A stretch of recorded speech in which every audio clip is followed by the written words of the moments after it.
Well, thank you for joining us for today's Backpacks to Briefcases. Control the Controllables. Change what you can, accept what you cannot. I'm Greg Berry, Director in the UAB Office of Alumni Affairs. Since we are virtual, please excuse technical issues or glitches that may pop up.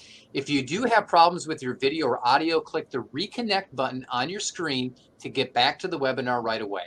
Also, we are recording today's webinar to be uploaded on our website. If you have questions for April, please place them in the chat. We'll have time for Q&A at the end of the presentation. Today's webinar can earn you credit towards a Backpacks to Briefcases Evergreen Certificate. This series features 4 main events each year with topics ranging from finance to workplace skills. Between each, you have the chance to earn golden electives. These are things like lunch and learns, networking events, and volunteer opportunities. To receive an Evergreen certificate and lapel pin, you have to complete all 4 Evergreen events and 2 golden electives. They don't have to happen in the same calendar year, so you can hop on at any time to join us. Want to learn more? Visit alumni.uab.edu/backpacks. Today we are excited to welcome April Coleman. April is the clinical counselor and outreach coordinator of student health and wellness counseling services in the UAB Division of Student Affairs. At this time, I would like to formally welcome April and turn things over to her. Thank you so much for joining us today. Okay, thank you for having me. All right, so I'm going to go ahead and get started. All right, so welcome to this series of Backpack to Briefcase, Controlling the Controllables, Changing what you can and accepting what you cannot as you navigate this new journey in your life, okay? All right, so the new professional experience. Well, congratulations. You all have unlocked a new level to your new journey. But with this new professional experience, what fresh hell is this? So, with those new unlocked levels, new responsibilities, increased workloads, navigation of relationships, changes in lifestyles, increased levels of stress, and with any milestone, you will experience any or increased levels of stress.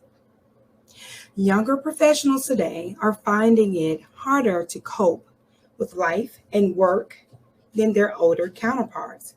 According to recent studies, it was reported that 34% of individuals under 40 indicate that they feel in crises or have concerns about their mental health and their ability to cope. Another study stated that they found increasing numbers of millennial and Gen Z workers are stressed, overwhelmed, and in danger of burnout at work. What are they most worried about? Finances, job securities, and failing to meet their career goals in the next 10 years were the top stressors. Okay, mental health is a spectrum. It is not a binary. Mental health is fluid and it can change over time. It depends on your circumstances, on your new journeys and things of that nature. People can have a mental health condition, but be mentally well if they have successful coping strategies and support. Equally, people without a mental health condition can have poor well-being if they face challenging circumstances and they do not have the appropriate coping mechanisms in place.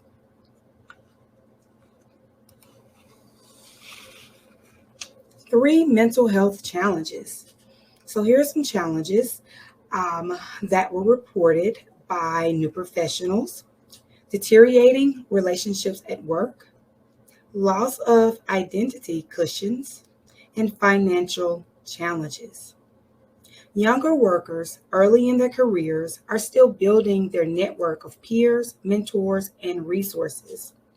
The opportunity to connect with others in the workplace all but disappeared in March 2020 during the pandemic.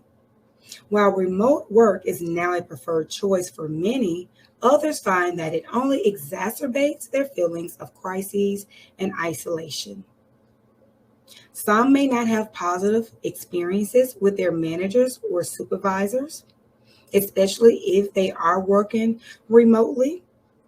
A manager's relationship with each staff member is one of the most important things in defining the employee's work or experience at work. Even though there is a hierarchy, a truly adult to adult approach to the relationship allows the work relationship to thrive. When this happens, employees feel respect, a sense of control, and that they are supported. And this is the foundation of both engagement and good mental health well-being. Identity cushions are those markers by which individuals find their place, purpose, and sense of normalcy and well-being. They cushion the impact of adverse life circumstances and allow a person to deal with stress productively. Many younger Gen professionals just finding themselves or are starting their career, it is a major life transition, and it happens around the same time as many other major changes, such as new living arrangements and relationships. So transitions, to say the least, are very stressful to begin with. Life is stressful to begin with. Millennials and money. It's a complicated relationship. And while the younger Gen Z tends to be more debt adverse than the generation before them, they're not immune to the economic challenges many people are experiencing thanks to inflation and other factors. The difference is many younger workers face these economic blows with fewer resources to bolster their financial resilience. Ongoing financial worries can hang heavy on the mind. To attract and retain young talent, companies need to be sensitive to these pressures and offer transparent opportunities for younger workers to advance their careers and earnings. Companies have a responsibility to create a positive work culture that will help young people overcome their mental health challenges. Empathy is number one. Without it, managers cannot make connections. And even the best of communicators will not communicate in a way that make people feel safe. When people feel they can be who they really are, when they feel appreciated and feel like their manager or supervisor wants them to be successful and healthy, it is a huge benefit to their mental well-being and also the company. Recognizing stress. So, habituation, the state of being accustomed to something due to prolonged exposure. We become so accustomed to living with stress, we do not know how to identify it, much less identify when there is burnout. So from undergrad, grad, going into your career and things of that nature, a lot of stress has accumulated over that time. So if you do not have the proper skills to be able to manage your stress levels, then that will carry on into your careers, your professional careers. Young people's innate curiosity about how things work is a valuable asset in the workplace, but rising levels of mental health challenges are threatening their contribution. They're more stressed than ever, and it's hurting not just their careers, but the companies they power. It is important to have a balance of experience every day, fun, social contact, accomplishment, in addition to or part of your work task. Physical self-care, especially movement. If it's movement, 5 minutes each day. Sleep hygiene is very important, and also endorsing a healthy diet. They're all critical for employees and managers to have a great experience as it relates to their careers. Fostering pure relationships has been shown to be helpful to managers in prioritizing and feeling a sense of community, which is very important to well-being. With millennials alone projected to comprise 75% of the workforce by 2025, it's clear that the mental health of the younger workforce will be a key factor in every company's success or struggle. So, here are some tips on managing stress. You want to realize that it is understandable to feel anxious and worried about what may happen, especially when aspects of life are uncertain or have changed. You want to relax your body and mind. Practice slow, steady breathing and muscle relaxation, as well as other soothing actions, such as meditation, yoga, exercise, walking, listening to music, and are reading for pleasure. You want to also maintain a sense of hope. Time management, work-life balance or harmony, and the accompanying stress are huge challenges for new professionals. Feelings of being overwhelmed. You may ask yourself, are you capable of doing the job? Wondering if your new colleagues will like you. Trying to find that balance or harmony of how hard do I work and then how hard do I play. Some new professionals struggle with perfectionism. Imposter syndrome is also present or can be also present. And that is just simply doubting your abilities and feeling like a fraud. It disproportionately affects high achieving people who find it difficult to accept their accomplishments, gifts, and talents.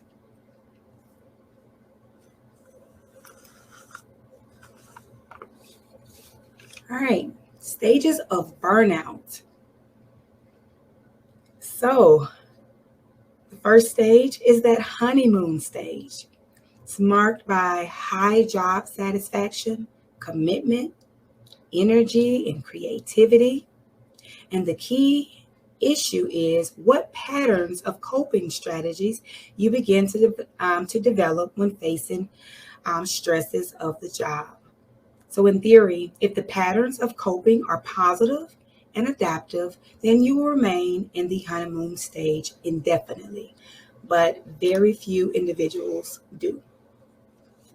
Stage 2, it's the balancing act.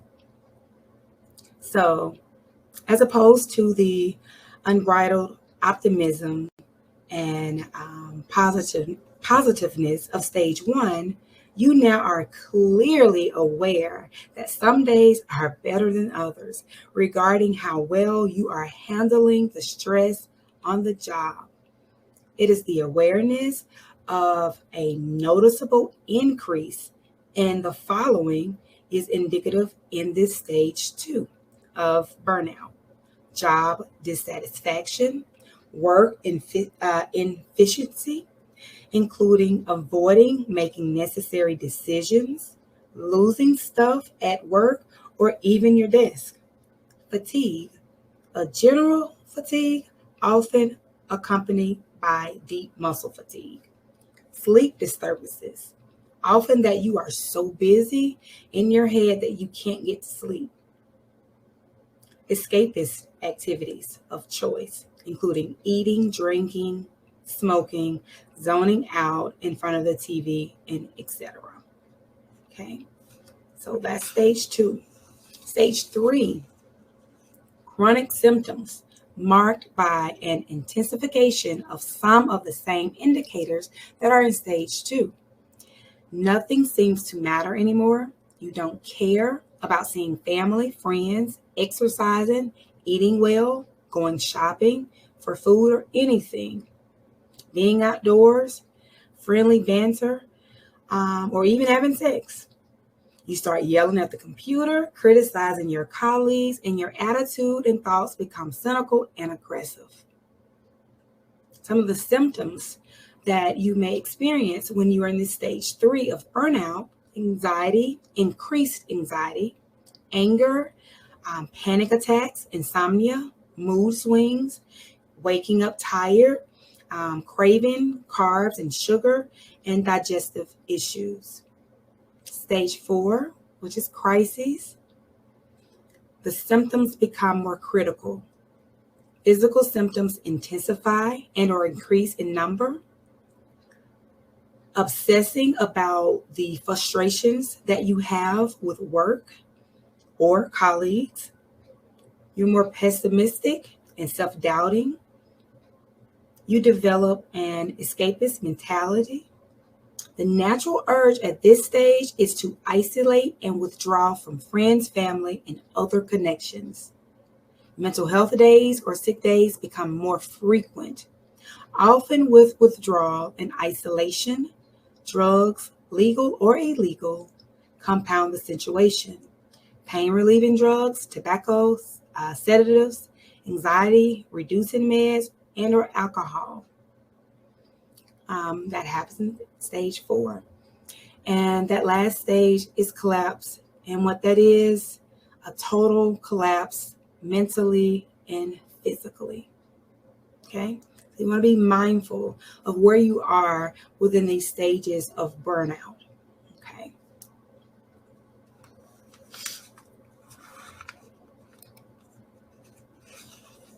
Are career choices permanent? Is your career the right choice? Do you have feelings of not being happy about your career choice?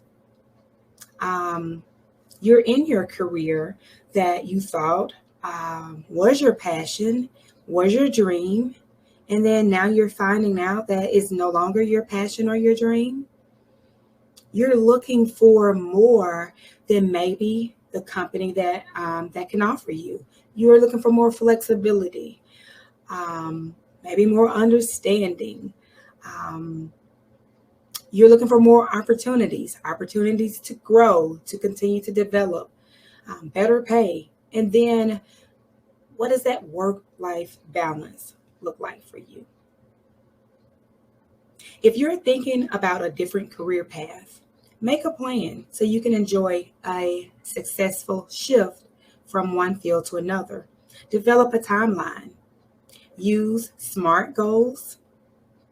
If the benefits outweigh the risks, changing careers can improve your happiness and quality of life. You want to identify your transferable skills. Research your chosen industry and find out which of your existing skills and strengths apply to it. These typically include soft skills such as teamwork, communication, decision-making, and multitasking. Identify the hard skills your new career requires and begin developing them. You want to familiarize yourself with the industry and its terminology so you can be knowledgeable before being interviewed for a job. You want to read job descriptions and industry publications and websites to learn the vocabulary, equipment, and job duties. Add common terms to your resume to show hiring managers you understand the field. You may also want to consider life changes. Identify the parts of your personal life that may change as you prepare for your new career. If you have family, for instance, you may need additional childcare or you may have to relocate. Your career transition may also take time away from your hobbies and your relationships. Major career changes may also require you to get a new certification, license, and or degree. You want to connect with industry professionals online and in person. They can give you advice and guidance and help you learn more about your new career path. They may also recommend job openings.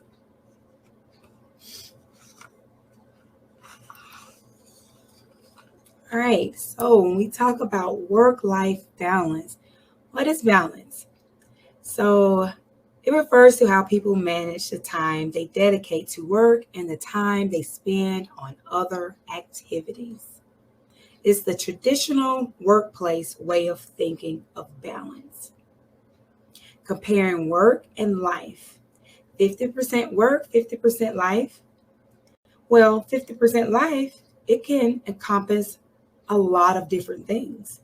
So it can't be 50% of work and life when life encompasses social life, family, making meaningful connections, and things of that nature. For example, if you love work, you prioritize work over everything else. Work may also become your identity. It begins to define who you are as an individual. What happens when you experience the burnout we just discussed, or it starts to drain you?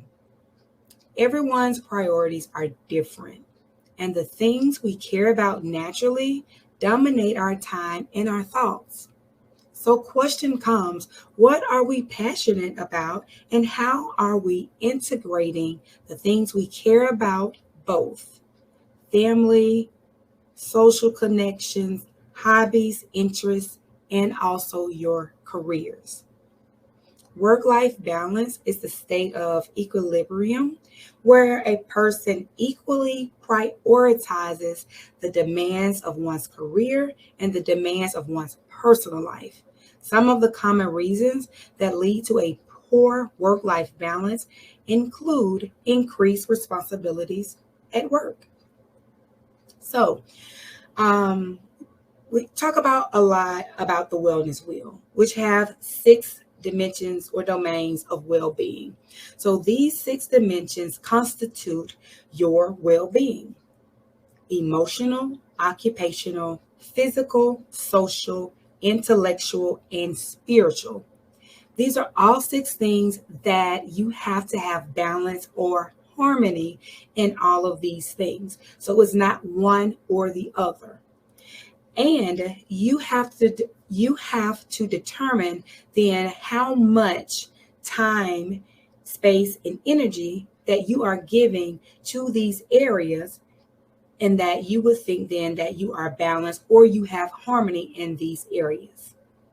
Say, for instance, if work is life for you and that's all you know is work, so that occupational piece you may be a strong 10. So research likes to tell us that we should be 10s in all of those 6 areas of dimensions of well-being. Well, we're not going to be 10s in all of those areas.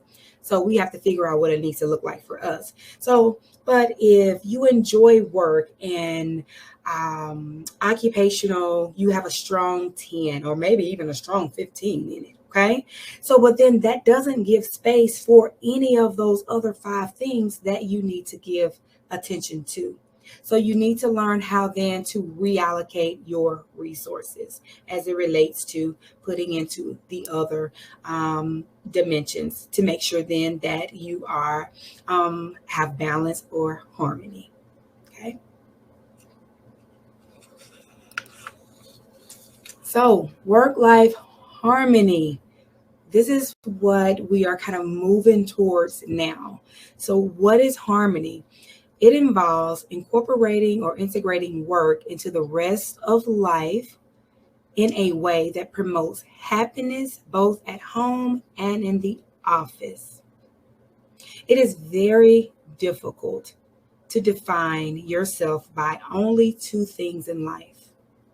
You are more than your career, the role you play for your family, how your friends view you, and you are more than the titles then that you wear.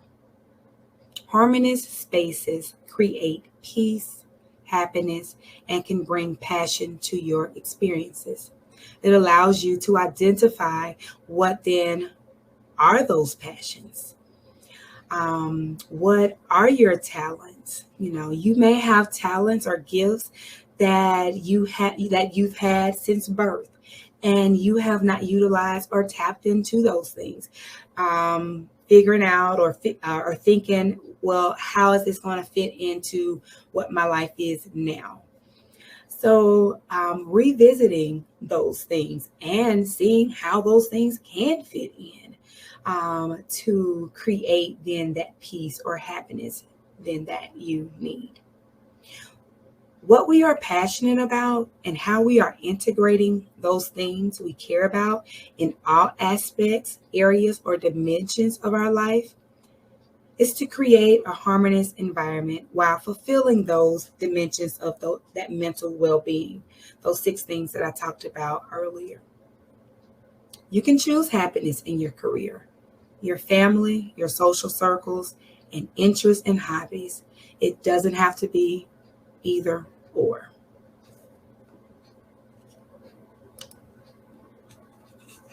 All right, so when we talk about harmony and we are creating spaces for peace and happiness.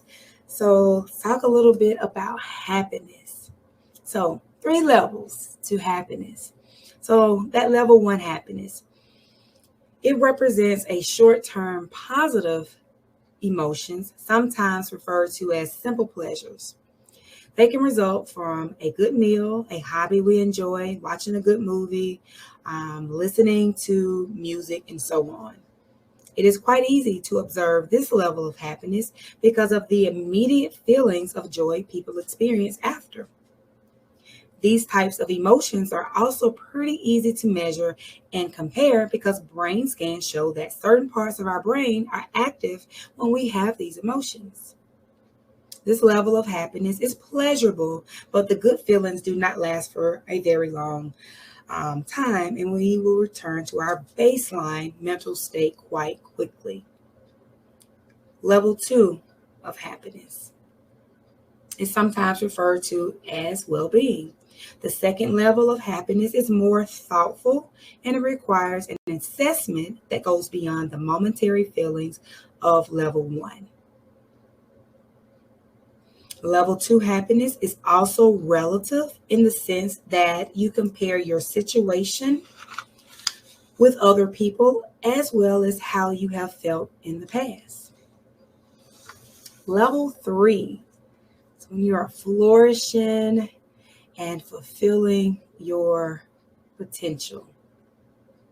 So it's a higher level of achieving one's full potential. It can be seen as accomplishments with a higher meaning and has to do with self-realization. People high in level 3 happiness live more in harmony with their deeper values and therefore have fewer inner conflicts because they often feel that what they do has meaning and is contributing to a greater cause. So, towards the lower level, happiness is more immediate, sensual, and measurable. Towards the higher level, happiness is more rational, reflective, and relative. And as you look at level 3, you'll see those dimensions of well-being. So, can you be happy in all senses of the term all the time? That's very unlikely, if not impossible. There's a trade-off between the different levels in the sense that you can't have high levels on all 3 all the time. At least there's very difficult. If you focus too much on the momentary joys and pleasures of level 1, then you probably won't work hard enough to reach your potential and succeed on your long-term objectives in life. On the other hand, if you spend all your time working towards long-time goals, you'll probably forget to enjoy the simpler things in life.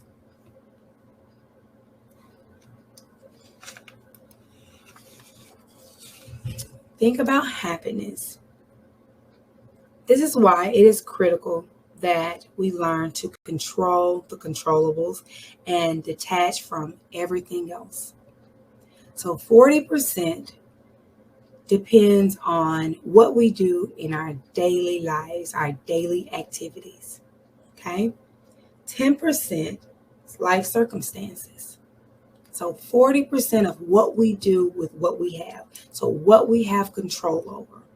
So being able to have direct control, which is your perception, your thoughts, and how you see certain situations.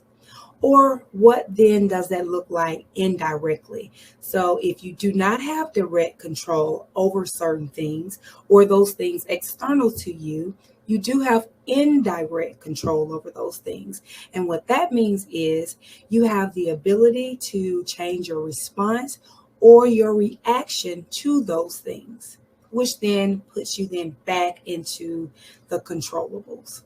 Okay.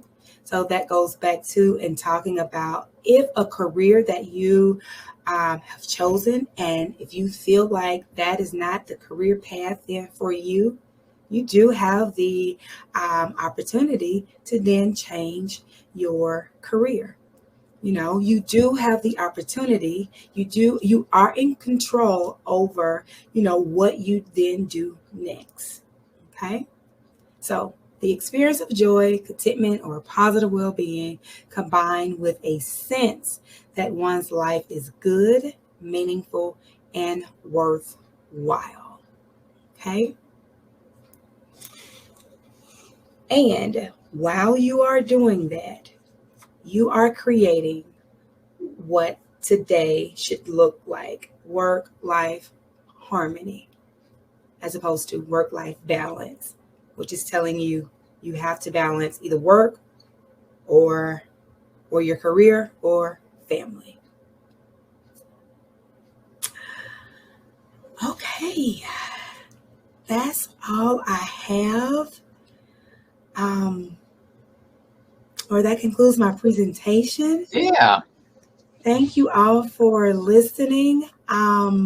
I tried to time that and to make sure that I have time for if there are any questions or if anything else comes up, that we have time for those things. So, Yeah. Fantastic information, April. And if you do have questions, if you do have comments, go ahead and toss them in the chat, and we have time to get those questions answered by April. So I'll go ahead and kick things off to you. So you list the stages of burnout. mm-hmm. At what point is it time to reach out for outside help? Is there a defining point in that to say, you know what, maybe I do have to go somewhere external to get questions answered? Oh, yeah, absolutely. When we talk about the stages of burnout, we would like for individuals to stay within, stage 2 of that burnout. Whereas now you are aware of, okay, there are going to be ups and downs. There are going to be good days. There are going to be bad days. And you are learning then to navigate those good days and your bad days by identifying your controllables within those situations. Okay. Now, when you start to reach the point of those chronic symptoms, when your anxieties are starting to increase or certain things trigger your anxieties and they start to exacerbate and things of that nature, then is when you surely need to be reaching out to a professional to talk about then. That's not the case because we all experience some levels of stress. Is learning how to manage then what we have on our plate.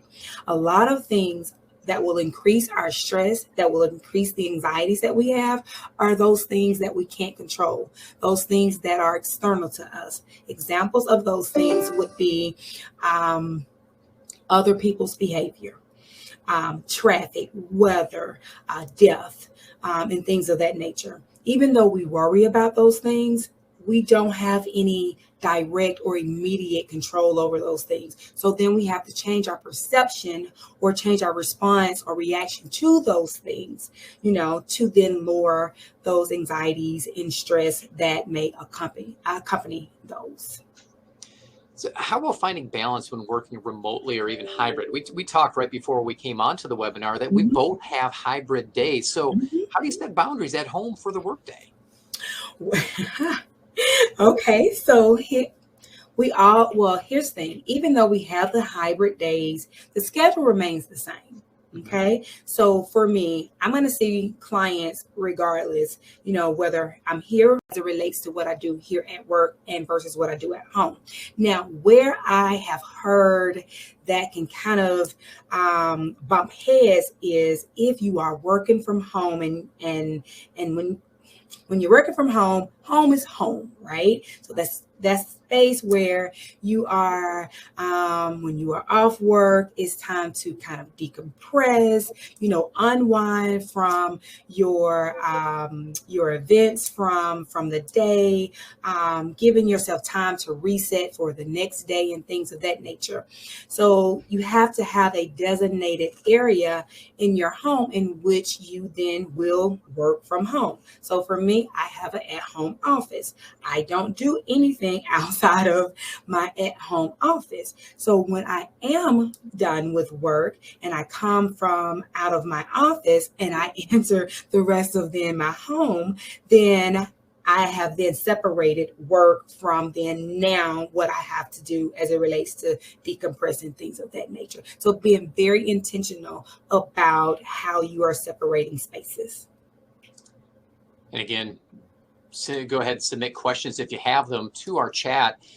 So at what point in your career that have been, you said 15 years, I have spoken with individuals that have been 20 years or 25 years into one career, and it's not all of a sudden having an aha moment. It was just taking the risk to stand out and being able to do then what then speaks to them. Not then that the job that they worked for 20 or 25 years didn't speak to them, but then there were other passions that were coming up then that they wanted to give space to, but not knowing the uncertainties of what that would look like. Not sure of, okay, should I stay or should I go? And it's just all about, taking that chance on, promoting that happiness and that harmonious environment then for you. Not to say that the 20 or the 15 or the 15 years didn't create that, but if something else is out there, it's like, no, this is speaking to me more, and I can see myself, for the long haul with this, then yes, I would definitely. So it just depends on the individual and what the I just spent how much money to put you through college. So let's change that a little bit. How do you have that conversation with your parents to make sure that they're okay with the change as well? Absolutely. And I've had this situation before where this came up.